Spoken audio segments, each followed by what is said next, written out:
এই গ্রাম শুধু একটা জায়গা না, এখানে আছে শত বছরের পুরনো মন্দির, আরো আছে বিশাল এক পুরনো বটগাছ, আর পাশ দিয়ে বয়ে চলেছে ধলেশ্বরী নদী। প্রতিটি কোণায় লুকিয়ে আছে গল্প। আজ চলুন সেসব গল্প একটু কাছ থেকে দেখি। আসসালামু আলাইকুম, সবাই কেমন আছেন? আজ শুক্রবার, ছুটির দিন, তাই ভাবলাম একটু নিজের মতো করে সময় কাটাই। আমি এখন যাব হচ্ছে কুন্ডের বাজার দিপাড়া গ্রামে, ওখানে আমার এক বন্ধুর বাসায়। এখন আমাদের গ্রামের দোকানের সামনে দাঁড়িয়ে আছি, গাড়ির জন্য অপেক্ষা করছি। গ্রামের এই সকালবেলা শান্ত পরিবেশটা আসলে অন্যরকম লাগে। অবশেষে গাড়িতে উঠে পড়লাম। যেতে যেতে চোখে পড়লো আমার ছোটবেলার স্কুলটা। কত স্মৃতি জড়িয়ে আছে এই জায়গাটার সাথে। মনে পড়ে গেল সেই দিনগুলোর কথা। এখন চলে এসেছি কুন্ডের বাজারে, এখানে আমার বন্ধুর বাসা।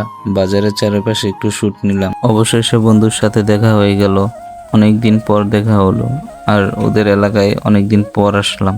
এখন আমরা দুজন চলে যাব মঠ আর মন্দির দেখতে।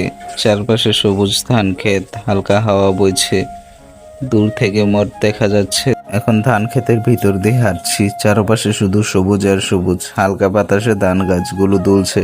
এমন দৃশ্য দেখলে মনে অদ্ভুত এক শান্তি আসে। ধান গাছগুলো একটু কাছে থেকে দেখায় আপনাদের। প্রকৃতির এই রং, এই ঘ্রাণ, সবকিছুই যেন আপন করে নেয়। এখন আমি চলে এসেছি পুরনো এক মঠের কাছে। এটি হচ্ছে একটি শিব মন্দির। এটি আমাদের মুন্সিগঞ্জের দিপাড়া গ্রামে অবস্থিত। বলা হয় বহু বছর আগে কোনো জমিদার পরিবারের হাতে নির্মিত হয়েছিল এই মঠ। সময়ের সাথে সাথে ইট পাথর ক্ষয়ে গেছে, কিন্তু ইতিহাস এখনো নিঃশব্দে দাঁড়িয়ে আছে। প্রতিদিন সূর্যের আলো আর গ্রামের হাওয়া ছুঁয়ে যায় এই পুরনো দেয়ালগুলোকে, যেন অতীতের গল্পগুলো আজও জীবন্ত। গ্রামের মানুষ একে চেনে মুঠপাড়ার মঠ নামে, একটা নাম যেটার ভেতর লুকিয়ে আছে আমাদের সংস্কৃতি, বিশ্বাস আর ঐতিহ্যের গন্ধ। যতবারই এখানে আসি মনে হয় সময় থেমে গেছে। এই মঠ শুধু ইটের স্তূপ না, এটা আমাদের গ্রামের ঐতিহ্যের একটা নিঃশব্দ সাক্ষী।